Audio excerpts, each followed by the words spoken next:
Also those the coach Steve Komphela Mazola as the coach favorite. Please take us through. Zongulalisa ne? Ngulalisa ngoshaba. It's cheese boy. Yeah, he's my homeboy, this guy. You have no chance. You come a long way. Coach, congrats on the win. Thank you, sir. Just your assessment of the game.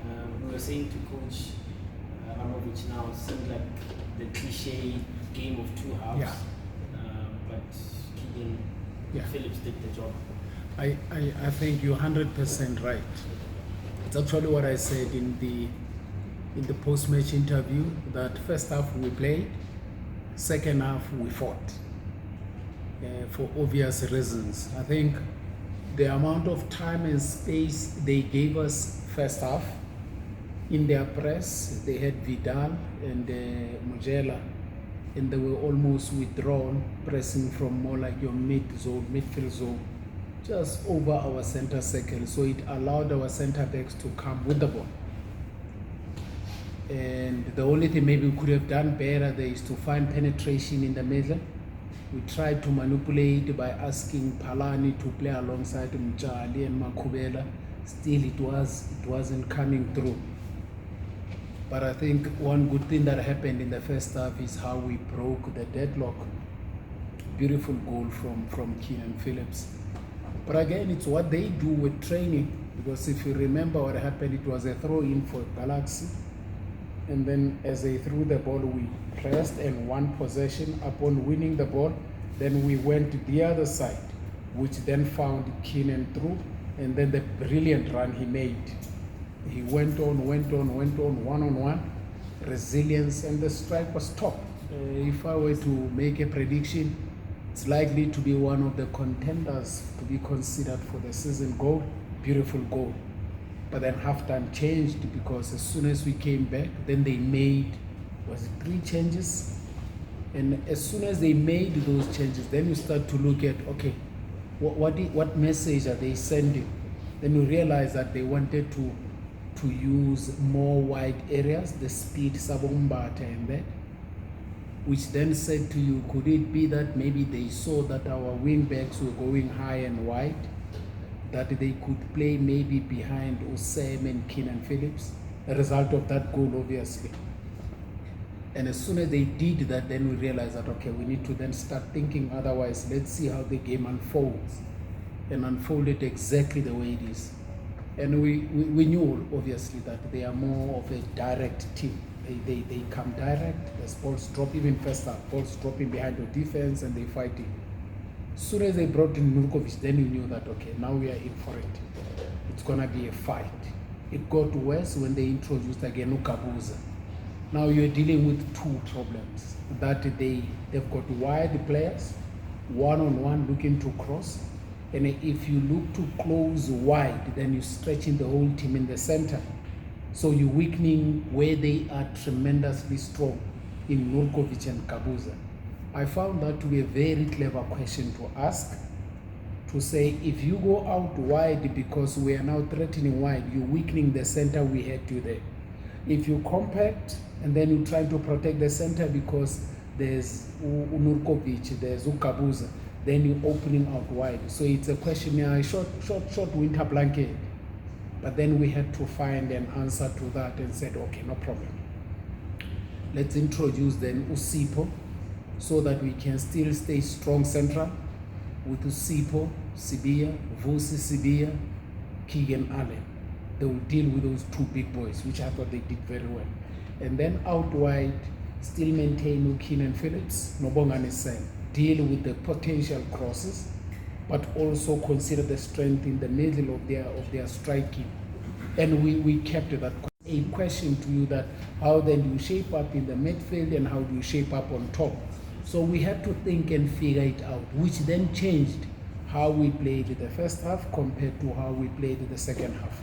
But I thought the questions that were posed on the night, we responded appropriately, and it is what we knew is a possibility, and players responded and applied themselves very well. The most important is the 3 points and a beautiful goal.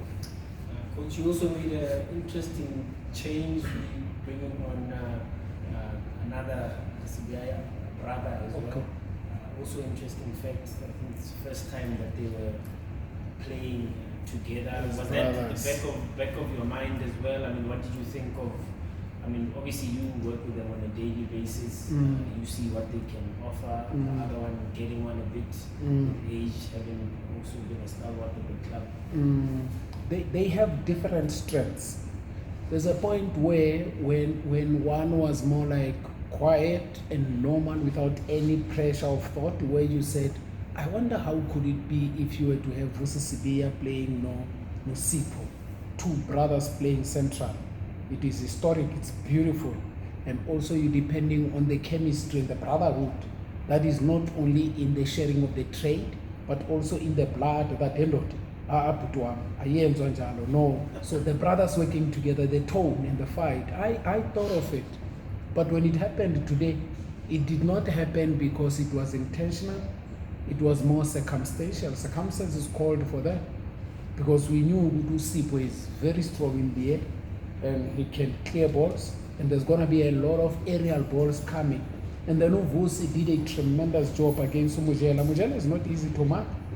He reminds me of Brendan Augustine.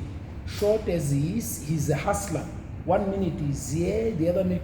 Now there's a kid who played for Moroka Swallows. Short one, what is his name again? He was very good as a striker. No, not Gerald Stover. There was an African boy, a black player. He was very good. Patrick Ningiz. Yeah, Patrick. Typical of Patrick. Short, dynamic, you wouldn't. So Umujela has that element. And then you must know when you have a short, dynamic attacker, powerful as this, when you are tall, they take off, they hustle, they come in, but Sipho handled it well. And I had thought he may pick up yellow or whatever because it's not easy to play against such strikers. He coped extremely well. And then when Kabuza went in, Nurkovic went in. With Nurkovic, the challenge we had is that when the ball is on the right side, he drifts to the opposite side of the center back. So he's going to be attached to the center back on the right because they are taking us from the left. And now he plays on the shoulder of that center back, which calls then for Keenan Phillips to be alert because he's now outside the center back on the right. He's now between the right back and the right center back when the ball is in. Sooner the ball goes the other side. Then he goes the opposite side, is between Sam and Uvus. Difficult to mark because then if this center back drops to stay attached, then he's opening the gap between the two of them, which then becomes an opportunity for any other player, a threat of an opponent. So it was there, but the beauty of it is that as soon as he drifted here, Sam was aware. And if you remember, even in a match, there are moments where Nurkovic would move from the center completely in front of our fullback and went in the air with Keenan Phillips, who I thought did very well with Keenan. And I remember a governor Swallows, a Kamamenian, where Mame would come completely out of a striking position to go to right back or left back to go hit the ball, knock it down. So the strategy was quite difficult, more especially for fullbacks. Naturally, fullbacks are not tall people. But I thought Keenan Phillips put up a good fight against Nurkovic. Powerful, strong in the air, but they coped well. I think today we defended very well, even in the air, which is what we had been working on for the past 10, 12 days, because we were not happy with our reluctance to win high balls. And also after winning high balls, dropping in the middle, AJ, can you pick up the second ball? Palani, can you pick up the second ball? Because that's what TS Galaxy does. They launch, and then as soon as you head it down, they get it, they come at you. And also take a high consideration of Mbunjane because he can hurt you. And we managed to deal with that. I thought most of the threats we're likely to face tonight, we dealt with very well. Coach, well done on the result. Thank you, Sharon. We see that the team is getting, more cohesive. The players are getting, to get the gist of what you want to achieve.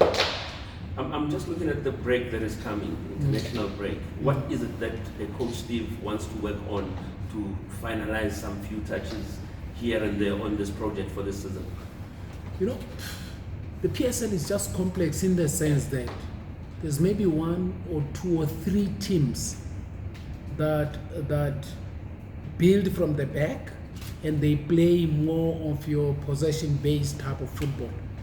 The rest of the other teams, they come direct, and others come maybe on a counter-attack. So one thing that Morocco Swallows have been trying to do is how do we deal with these aerial balls, because we had a problem on Tsundwan when we played them here first. Then we had a problem Ngombutuma again in the Carling Black Label knockout. Now you're saying to centre backs, your job as a centre back, you get paid to head the ball. And if you cannot deal with that, then it becomes a threat. So that's what we have been working on. And on top of that, we've been working on upon regain of possession, because we are more possession based. Now the obsession that even after regaining the ball and the opponent was on top of you, there's massive space behind them. We do not counter-attack because we are not a counter-attacking team. But the game says this situation is open for counter-attack. So can you read the moment? Can you play in line with what the game is telling you? We didn't have that switch. So we worked on that to say, listen, if they are sitting, no problem. Let's try break them. And they said we tried breaking them. But if they are open for counter-attack, go on a counter. The goal we scored today was an artificial counter-attack, because we got the ball from them and then regained it from throw-in, just combo and then out of the congested area into Kinen, and then went on a counter and we scored. So this is what we've been working on, because most teams will sit. When they sit, when you're in a block, you have to play from a counter-attack. Because in all honesty, you attack the way you defending. Your defense must always inform your attack and vice versa. Your attack should inform your defense in this way. If you're sitting in a block, let's say you are TS Galaxy, you're defending in a block. I'm sure you could feel how many times they threatened us on a counter-attack. They threatened on a counter-attack. And they have that kind of a player, because Umjela is that kind of player. Uvidal is that kind of a player. And they can join. So they defend in a block and come out on a counter. So their defensive orientation then informs how they then have to attack. Similarly, we are possession-based. So our offensive strategy must then inform us how we have to defend. Because if you are possession-based, close to one another, playing at angles, when the ball gets lost, you cannot withdraw to go to the block. Because if you are in a block, it means you're playing on a counter. But because you're possession-based and the ball gets lost there, the immediate logical response is a counter press, which then talks to, you will ask, but why are these guys picking up so many yellow cards? The yellow cards of teams that are possession based are likely to be high, because as soon as the ball gets lost, they counter press. That's the first step. Go to the ball. And as soon as he misses on the counter press, the opponent is moving on a counter attack, you need to make a tactical foul. Tactical foul is a yellow card. Because if you counter press, you miss on a counter press, you don't make a tactical foul. These guys are out of the zone where there's many of you, they are going on a counter attack. Then it means you must drop. Then the homework would then be, oh, no wonder there are so many yellow cards from this team. Because the number of fouls they commit from counter press, and when they miss the counter press, is going to create more fouls. An infringement on the rules of the game, laws of the game, will warrant the referee to intervene and start giving yellows and yellows. So you don't have to be nasty and aggressive, but you have to be aggressive with your press. That is why most teams that are possession based will pick up a lot of yellow cards. Go check your stats. Coach, this one is on, thanks for that explanation. This one is more on a humanitarian level. Okay. The Zungu family, Nduli family, Amazulu family are facing a tough time after the loss of Nduli. You crossed paths with a young man. Yeah.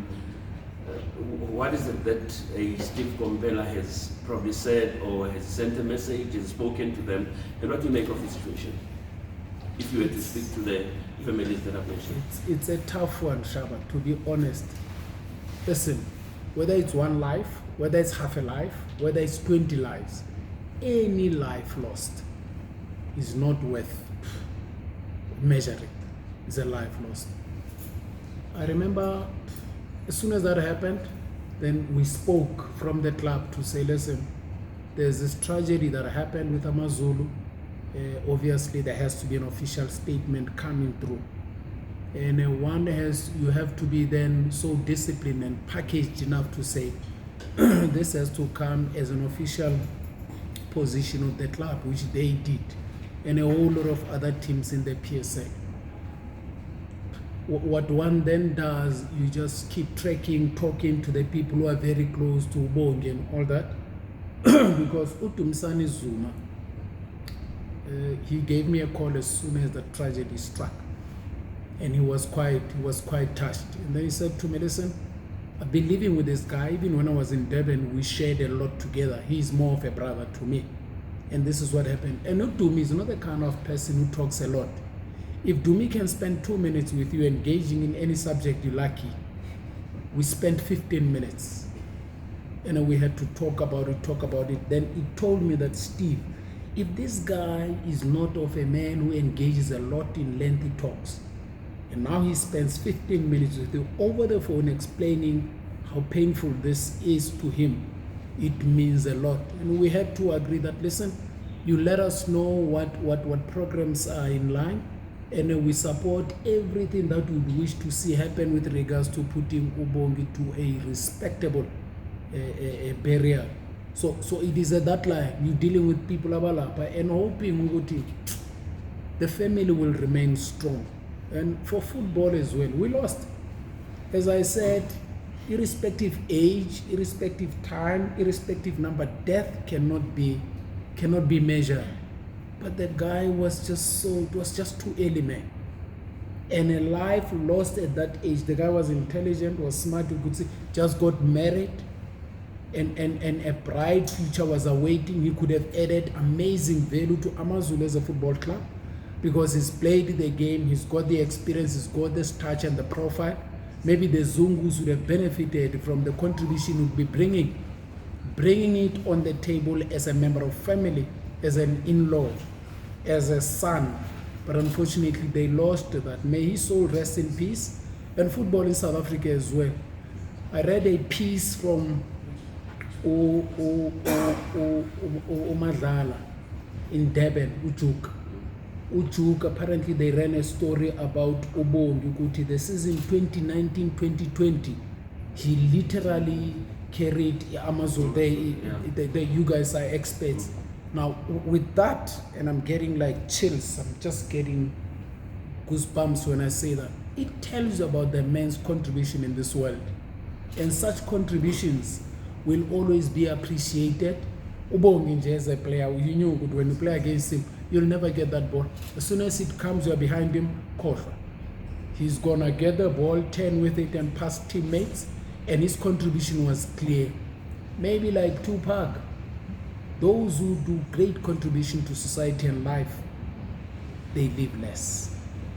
And hoping that all that he has done at that little time, I don't know how old was he, whatever it was, 32. He still had a good 40-45 years in his pocket. Now, the life he lived, the legacy he leaves, is the one we're talking about now. And may his soul rest in peace. Ingati abasekhaya bangalala ngonxeba. And listen, football, it's not nice. And I cannot imagine the AmaZulu players what they're going through. Sad.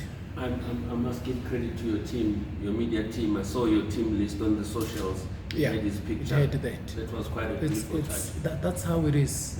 There's one thing about football, and I'll maintain, sport is not only sport for competition. Sport is a vehicle for social change. Sport is out there to make it a point that the core human values that humanity must carry, if they did not get them at home, if they did not get them at school, if they did not get them at church, sport must provide. But more often than not, societies that are, there's a deliberate ploy to keep societies underneath the table. And as such societies are denied the opportunity to use sport to come out and be on the table like everybody else. If your sport keeps being shot down, people telling you that how you wasting money for sport, for this budget and this and that, those are people who want to keep your community and society where they at. Other societies and communities, they use sport to improve the lives of our people. That is why at better schools, you will find sport is important because they understand the importance of sports and core human values. And where they then play down sport is when they want to keep that community and that society starving, poor, and without any core human values. You can draw direct comparisons based on what I say, you will see. That is why sport is so important. Sport is crucial and it has to be used for benefit of society, not only for finances, economic state, poverty and all that, but to develop stronger human beings with respect, integrity, honor, fairness, all those great core human values you'll get in sport. Sport is powerful. Thank you, colleagues. Thank you, Coach. Yeah, what that? This is my name. Yes, Prince. From Weleda Media. Okay. Yeah, Coach, never die, Makube. Coach, I know you mentioned Francis, player with dribbles, but today I saw something different. Like, I was shocked looking at him playing. Is it from your coaching? If you can explain that, Coach. I wish you were at camp yesterday. He walked past, it was after dinner, after dinner, and then you sit there with coaches maybe having chat or talking about things. He was walking for massage. And I was jokingly saying to him, uyazi never wena kahle kahle.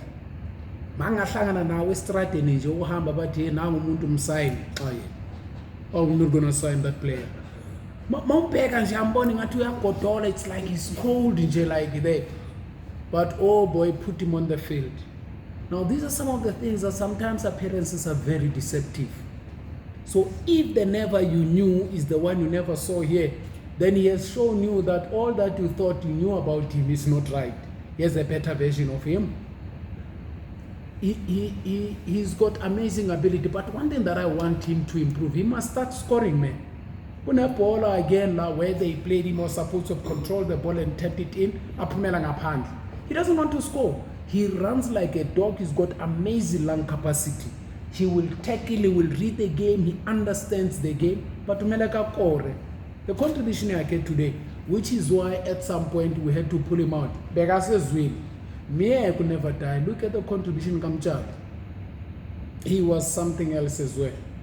Carried the ball forward, dragged it, dribbled, never lost possession.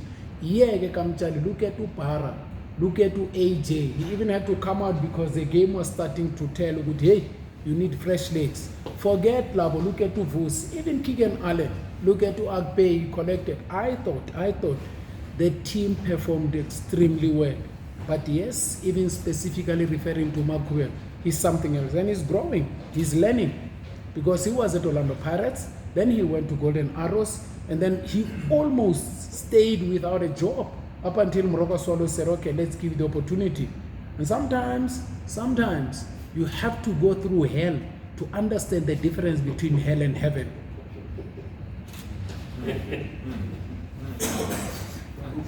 I hope you understand. Thank you so. Coach, final question on when you the log table. One would say not a clear picture per se.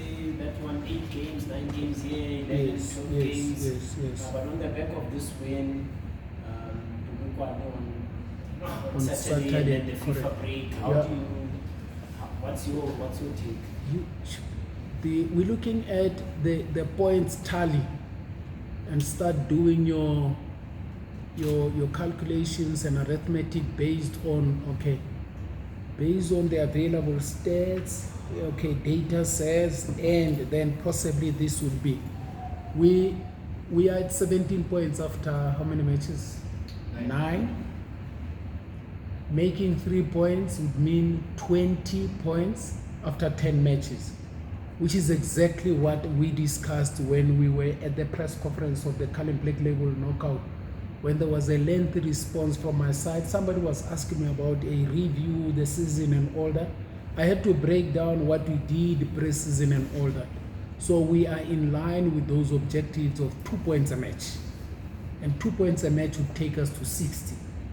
And a 60 in South Africa, you are a possible league winner.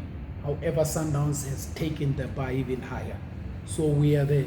So in direct response to your question, looking at the log now, we checked. I'm sure we're at position 6. I don't know what position we're at now. 5. Then it's 17 points, and then you have 20 points, and then obviously Sundowns at 24. So you look at that and say, okay, how many matches? Okay, we still have 1 or 2 matches. Others have played 11 already. But there's nothing as bad as you rely on matches to be played, to be converted as points. Sometimes it doesn't happen like that. You find that, you complete all these outstanding matches without having put enough points on the table. So all that we're fighting for is that let's convert these matches in hand to points. And when that happens, we are likely to be underneath Sundowns. So we're looking forward to Polokwane City as well to say, okay, we got 3 points now, we started well. After a long layoff, I don't know how many days we have not been playing, about 2-3 weeks. It's too long for a team. Now you're getting another match, hoping that we started well. Can we take the momentum to weekend? Yes, but we need to rest tomorrow and Friday. And then Saturday play a match. After that match, and then you go back again, you rest another 10 days. So all that we're trying to do is that, okay, get used to it. Get used to the disruption, but always prepare so that when it starts, you start strong. If it stops, you prepare well. It start strong. So that's what we're trying to do. But it's a bit difficult. It's not easy. It's not easy. Any colleagues? Thank you.